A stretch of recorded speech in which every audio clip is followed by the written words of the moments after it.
We've all seen our share of flight simulators and spaceship games.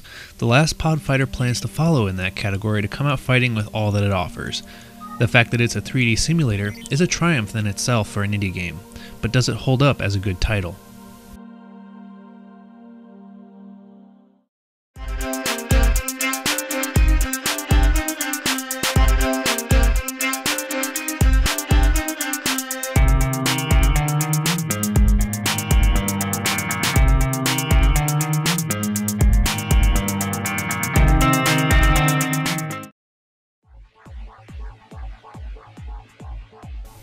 As an indie title, the last Podfighter does its best to impress with its visual system.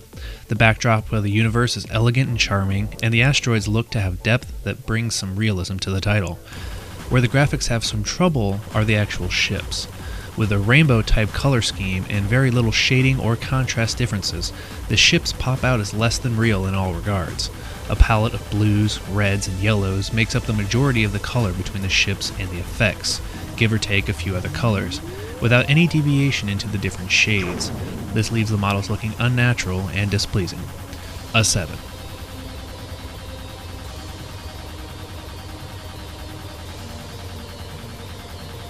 Fighting endless hordes of enemies leading to a boss fight at the end of each level is about as basic as you can get with any type of game, and this uses that concept for the whole thing.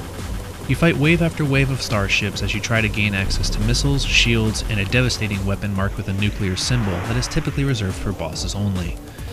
Shooting an enemy is as easy as locking onto the target that your HUD shows you.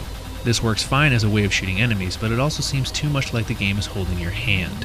Either one of two things will happen. Either you'll lock on no problem and be able to stay still and fire, or you'll completely overshoot the lock on and have to search again for your enemy. It can become frustrating or monotonous depending on how well you're doing with the game. The movement can be jolting and quick sometimes, but the dodge skills are what really hurt the title.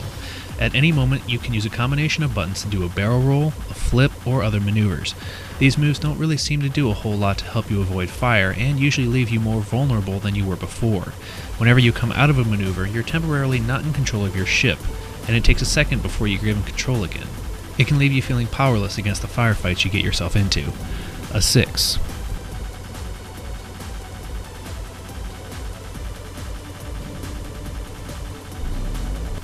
The soundtrack to The Last Podfighter is heavily synth like most science fiction titles are. It's got a good beat and does a good job of keeping you interested in the game just by itself. The sound effects are pretty science fiction worthy and sound pretty generic, but what you'll be coming back for is the music. An 8.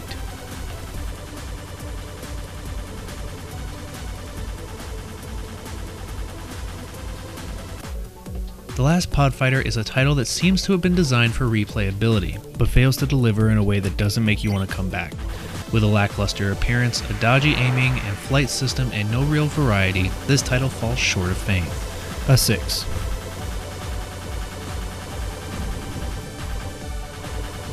So now let's take a look at the pros and cons for The Last Podfighter. The pros are that it has a great soundtrack, nice background graphics, and it brings a 3D space fighter to the indie section.